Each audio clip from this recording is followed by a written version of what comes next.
Hello. I hope I haven't kept you waiting. Yes, this is the Crime Club. I'm the Librarian. Epitaph for Lydia. Yes, we have that Crime Club story for you. Come right over.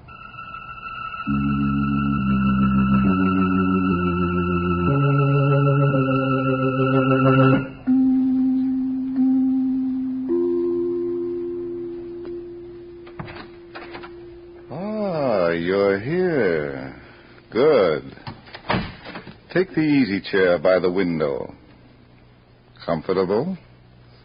The book is on this shelf. Here it is. Epitaph for Lydia by Virginia Ruth. The exciting story of a missing person who was found by death. Let's look at it under the reading lamp. It is late evening in San Francisco.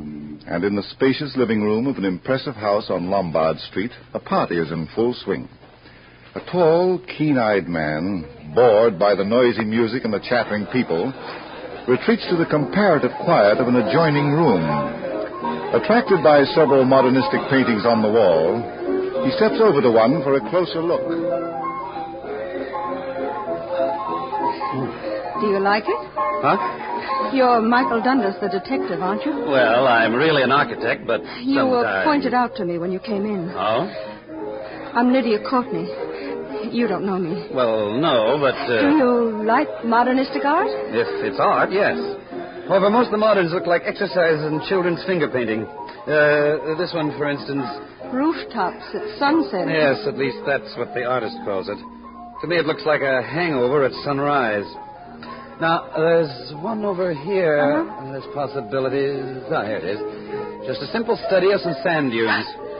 Why, what's the matter, Miss Courtney? Oh, I'm afraid I don't feel very well. Can I get you anything? No, I'll be all right. It's just that... That's a horrible picture. Miss Courtney, I think you'd better sit down. Right over here on the sofa. No, I'll be all right, really. I'm feeling much better now. Fine.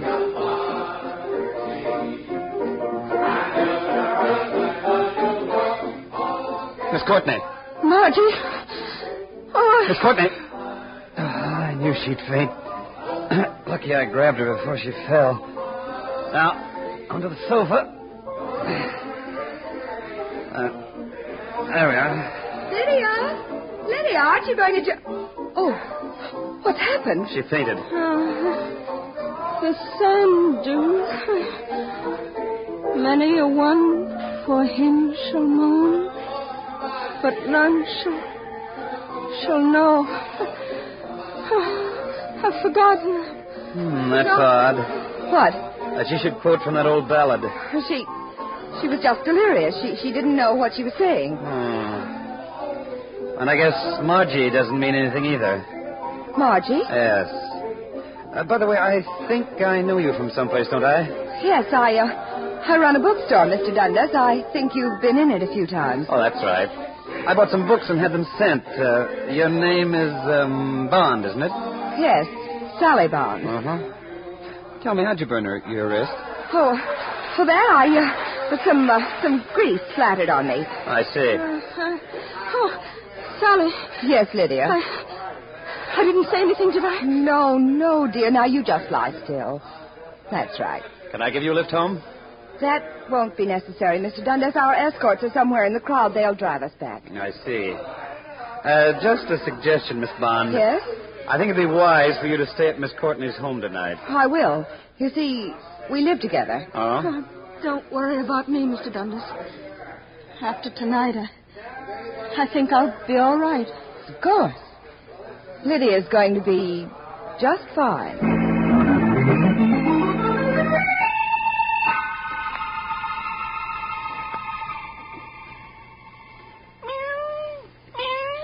I guess you're right, Mabel. Puzzles seem to pursue me, don't they? I go to a party for relaxation, and up bounces a prettier problems I've come across in years. A painting, a song, a woman who faints, and that poetry she quoted. Oh, am I boring you? I get it. That look in your eyes. L'amour. Time for a rendezvous. Oh, but it's 1:30 in the morning. Okay. Stop pawing your whiskers, you Rouet. I'll let you out. Come on. Up we go. Margie, I'm always thinking of you, Margie.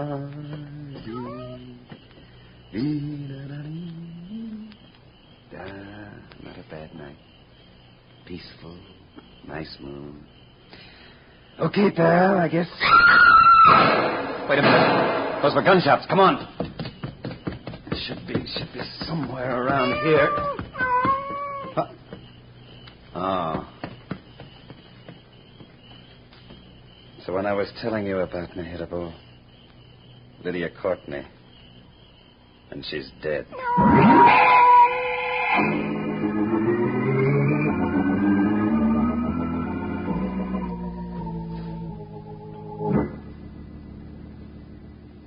But, Inspector, that's all I know. That's the whole story. Can't be. Doesn't make sense, Mike. It's crazy. Mm-hmm. Crazy, but true. Oh. Did your boys find anything that might help? No. Say, what do you think Lydia Courtney was doing around here? I think she was on her way to see me. Mm-hmm. You see, when she spoke to me at the party, I had the feeling she wanted to talk to me about something that worried her. Yeah? Then she fainted, and when she came to, the time for opening up had passed. Sally Bond was around. Anybody else? No, their escort, Sally's brother Bill and a fellow named Jay Stanton, were among the crowd in the living room. I was introduced to them before I left. I see. Well, we'll check them all. And we'll begin with Sally Bond.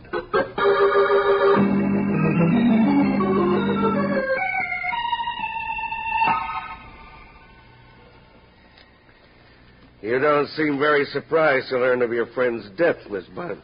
Well, I've already heard about it, Inspector. How? Neither the radio nor the papers have broken the story. My brother Bill here told me. Oh, Brother Bill told you. Yes. And how did you know, Brother Bill? Well, I'm a special feature writer for the Clarion. I'm doing a series on crime, and I happened to be at a nearby precinct when the flash came in. Uh-huh. Naturally, I rushed over to tell Sally. Naturally. Mind if I ask a few questions, Inspector? No, Mike. Go right ahead. And Sally, what time did you and Lydia get home last night? About 12. I thought you were going to keep your eye on her. Well, I was upset. I took a sleeping pill and gave one to Lydia. Apparently, she didn't take hers. She must have slipped out after I fell asleep. I see. Do you know what was bothering her? No. All I can tell you is that for the past 3 days, ever since Tuesday night, she was just a bundle of nerves. What happened Tuesday night? I don't know. Lydia went out at 8 o'clock. I heard her take her car out of the garage and drive off. When she got back, I couldn't say. I was asleep. And on Wednesday morning, you noticed something wrong. Yes, Lydia was very jumpy. I asked her where she'd been the night before. She wouldn't tell me. Do you know who might have been with her? No. It wasn't Brother Bill, was it? No, it wasn't. Well, where were you that night? Well, I was over at Jay Stanton's house. We were playing gin till about 1 o'clock. Then I went home. Oh. Sally, does anyone else live here with you? Well, our handyman, Al Kemper, occupies the room over the garage. Well, perhaps he can tell us when Lydia returned Tuesday night. Will you take us to him, please? Yes, of course. Follow me. Inspector. Yeah? You mind if I run along? I have to check in early at the office. Okay, but just remember to stay within reach. You understand? Yes, sir. All right, Sally. Let's go.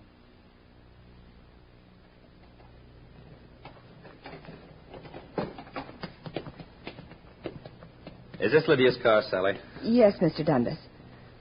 How about calling the handyman? Certainly. Al! Oh, Al! He may still be asleep. Excuse me, I'll run up and get him. Inspector, Yeah? take a look at the bumper and the front fender. They've both been straightened, and the fender's been painted quite recently. Inspector! Yes? Al Kemper is gone.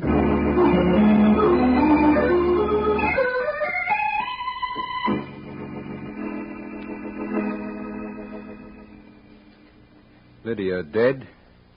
Hard to believe, Bill. Sally know? Yes, Jay. Poor kid, the police will probably hound the life out of her. Uh-huh. They were doing a good job of it when I left her. Mm-hmm. Jay. Yes? I wonder if you'd do me a favor. Sure. What is it? Well, it seems that something happened Tuesday night. I mean, Lydia was out with someone, and that person may be the leading suspect. Well? I told the police that I was playing gin with you till 1 o'clock. What? They asked me where I was. I couldn't tell them I was just cruising around in my car that night. But, You've Bill... got to back me up, Jay. You've got to.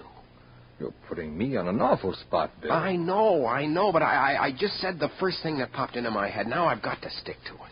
I don't know. Not only for me, Jay, for Sally. Well...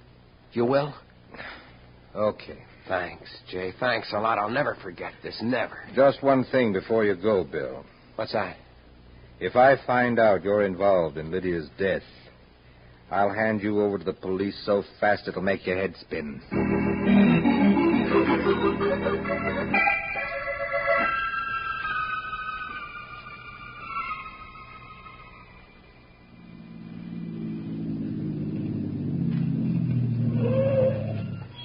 Well, here we are, Inspector. Yeah. Say, this is quite a house Stanton's got, Mike. Looks like it's all glass. Practically. Rather an extreme functional design. Plenty of light and air. A regular goldfish bowl. Yes? Oh, hello, Dennis. Come in. Thanks. Stanton, this is Inspector Prevost of the police. How do you do? How are you? I've been rather expecting you. Yeah? How's that? Bill Bond called me a little while ago. He told me of Lydia's death. Oh, he did, eh? I wonder if there's anyone he hasn't told. Well, I was a very close friend of Lydia's, as well as her attorney. I guess he thought I should know. Uh-huh. Stanton, we've been told by Sally Bond that Lydia had been acting queerly lately. Do you know why? No. We all commented on it, but she wouldn't tell anyone what was bothering her. I see. By the way, Stanton, where were you last Tuesday night? Oh, right here. Bill dropped in early in the evening, and we talked, played cards. He left about, 1 o'clock. Mm-hmm. Stanton, did Lydia make a will? Yes. Would you like to see it? You mean you have it with you? Well, not exactly. It's in my safe. You see, this is my office as well as my home. Oh, well, you probably remember the contents of the will. Tell me, who benefits by Lydia's death? Well, outside of certain small bequests, where the bulk of the estate goes to Sally Bond.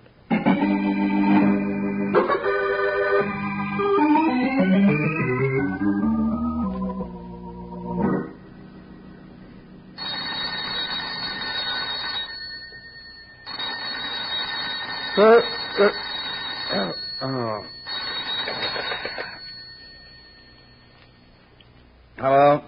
Hello, Mike. Inspector Prevost. Oh, what's the idea? I told you I wanted to catch a little shut-eye. I'm dead. I know, but listen. Is Sally Bond there? Huh? What is this, a gag? Of course not. After I left you, I decided to talk to that girl again. Well, I went over to her house and she wasn't there. Huh? I thought maybe she'd gone to see you. No. Inspector. Yes? There's a chance she went down to the bookstore she runs, and maybe... Yes? Better drive over here and pick me up. I want to go down there with you.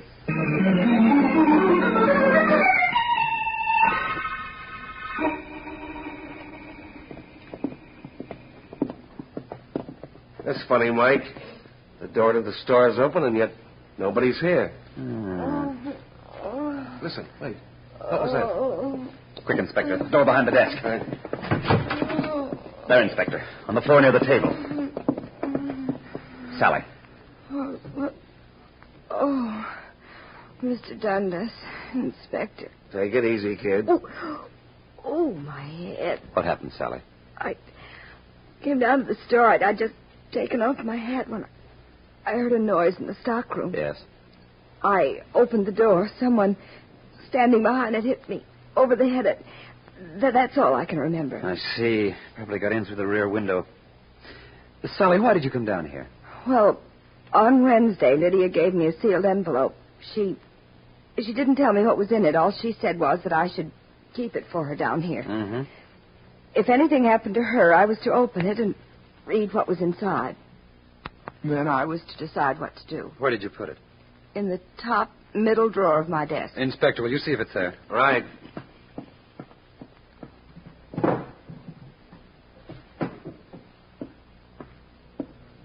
Well?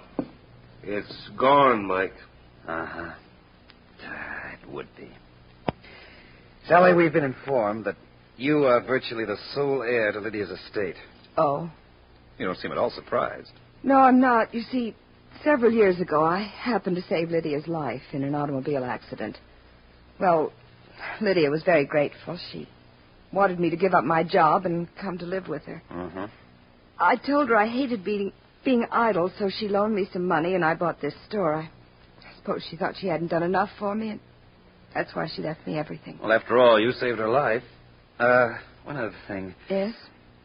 That burn on your wrist. You said some grease splattered on it. But it'd hardly have happened like that. It's in one solid area, not spotted. You're right. On Wednesday morning at breakfast, Lydia was reading the newspaper. Just when I was handing her some coffee, she gave a start and jostled my hand. The coffee spilled on my wrist. Huh? You say she was reading the paper? Yes. Is that paper still in the house? Probably. We usually let them accumulate for a week before throwing them out. Come on, Inspector. I think this is the break we've been waiting for.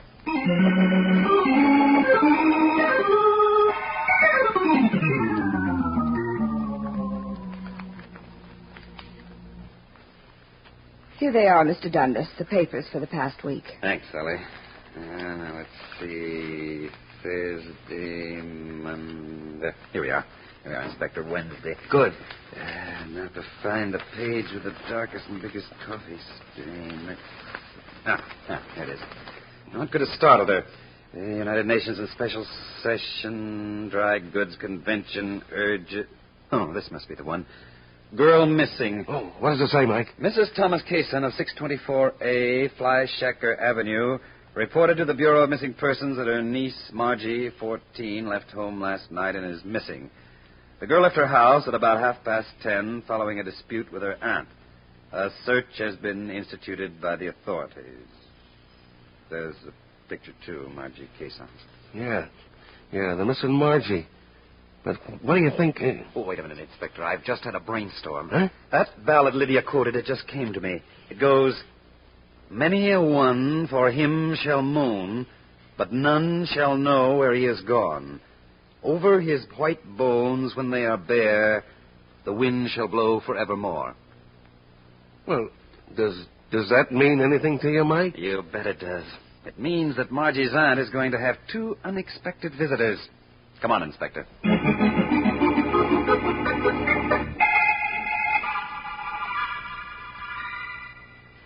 Why don't you two guys beat it? Go on, let me alone. But, Mrs. Kaysen, we want to talk to you about your missing niece, Margie. Margie?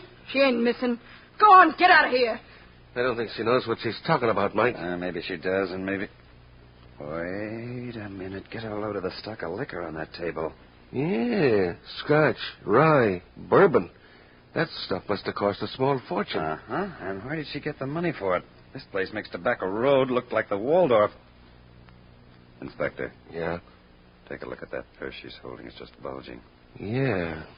Mrs. Kaysen, may I look at your pocketbook? No, I shall let you look at it. Because I want to look inside. Hey, give me that purse. I thought so. It's stuffed with bills and big ones at that. Must be about $1,000 here. Yeah, that's right.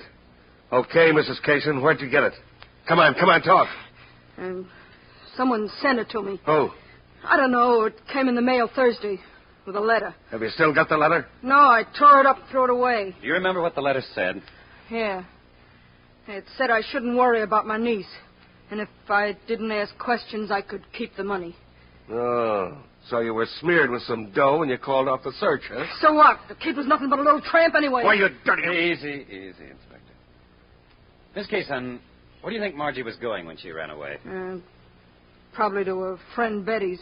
It's where she always went when we had a fight. I see. And she never reached her friend's house, did she? No. Where does Betty live? Over at 2142 Wawona Avenue, near the beach. There's a vacant sand lot on that block. Inspector, we've got a job to do. A job of digging.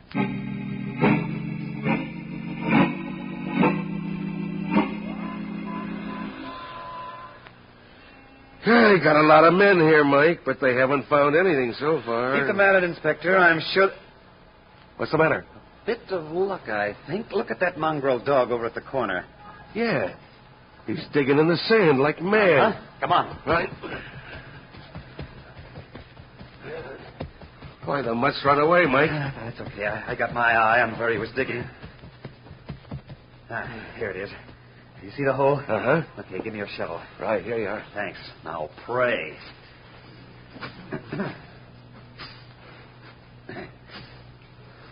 Maybe it was only a bone the mutt was after. Maybe. Do you want me to take over, Mike? No. Guess I can. Inspector, look. Good Lord. The poor kid. Under the sand. And over her white bones when they are bare, the wind shall blow forevermore.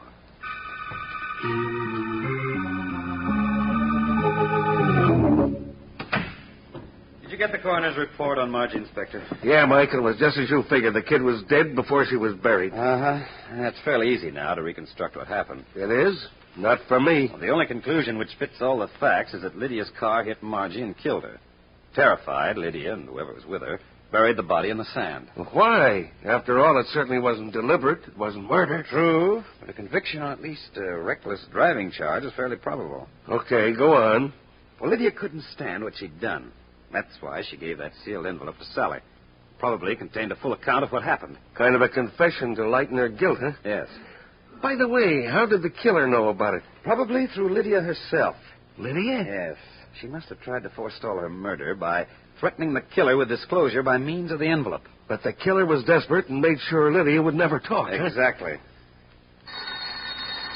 Excuse me just a minute. Hello? Inspector Prevost speaking. What? Uh-huh. Uh-huh. He has, eh? Well, of course. Certainly. Bring him down right away. Mike, a couple of the boys just picked up the handyman, Al Kemper. They did? Yeah, and get this. One of the men recognized him as an old con with a record as long as your arm.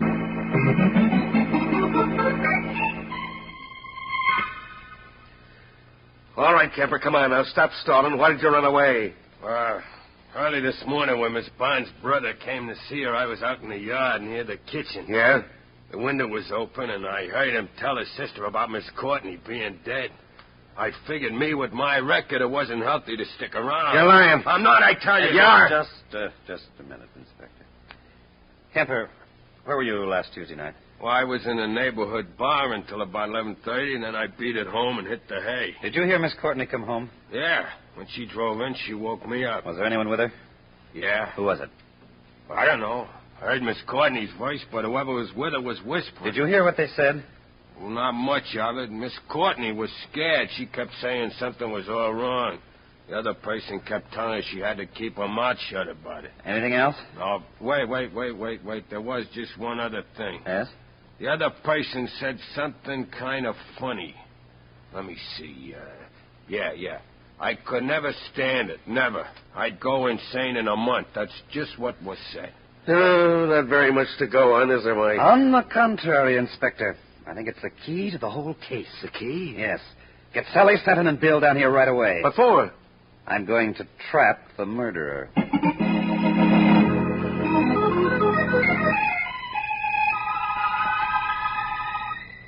Why did you call us out here? Okay. Quiet, please. Quiet. All right, Mike. Thanks, Inspector. I called you all down here because there's been a new development in the case, and I'll need your help. Now, will you follow me, please? Where are we going? Upstairs, Brother Bill. Hurry up. Come on. Get in the elevator. Okay. It's a tight squeeze, but I think we can make it. There we are. All right, Inspector. Close the door and take us up. Right.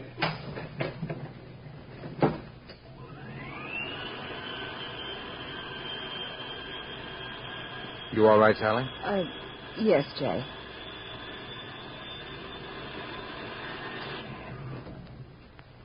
Well, what's the matter, Inspector? I don't know, Mike. Funny. We seem to be stuck. That's a fine how do you do, between floors, too. Keep your shirt on, Brother Bill.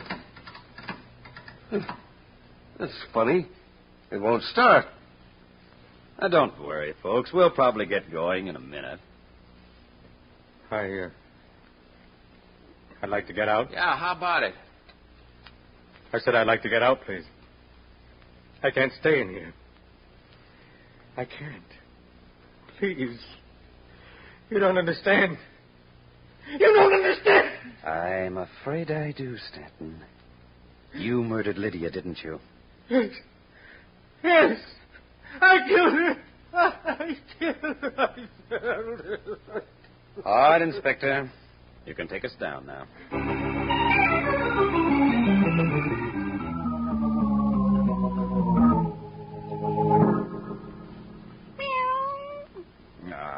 You missed me, didn't you, Mahitapur? Mike, will you put that darn cat down? Relax, Inspector, relax. Relax, he says. Don't you think it's time that you answered a few questions? Okay. Excuse me, Mahitapur. What do you want to know, Inspector? How did you figure out Jay Stanton's claustrophobia?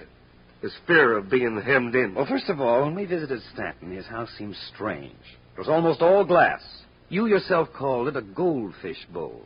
Yeah, that's right, so I did. Then he had his office in his home, not in a building where he'd have to take an elevator every day. Uh-huh. Of course, at the time we saw him, it didn't mean too much. It was just odd. Yeah, but when were you sure? When Kemper told us what he'd overheard. As you recall, the person with Lydia said, "I could never stand it. Never. I'd go insane in a month." Yes, but how could you know what he referred to? Well, obviously, Lydia and Stanton were talking of what they had done to Margie. The only way Stanton could terrify her into silence was by pointing out a probable jail sentence if they were caught. Uh-huh. Thus, what Stanton said could only refer to what jail would mean to him. He would go insane because of his claustrophobia. I see. And when you tied that up to his glass house, having his office there, you had him all wrapped up. Yes. Oh, what's the matter, Mahitapur? Rubbing your whiskers again, huh? You Casanova. Well, I'll let you out. Mike, will you stop bothering with that cat? Sorry, Inspector. There are some things which are much more important than crime.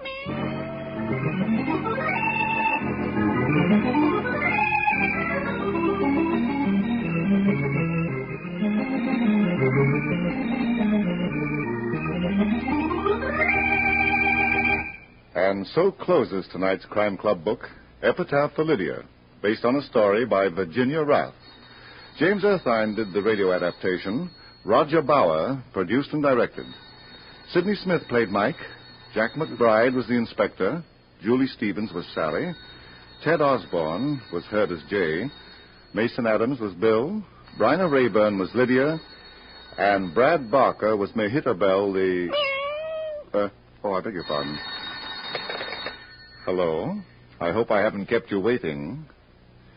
Yes, this is the Crime Club. I'm the librarian. Yes, come over a week from tonight. Good. We have the exciting story of a crown that rested easily on the head of death. It's called The Corpse Wore a Wig by George Bagby. In the meantime? Well, in the meantime, there is a new Crime Club book available this week and every week at bookstores everywhere. Yes, it's available now. Fine. And we'll look for you next week.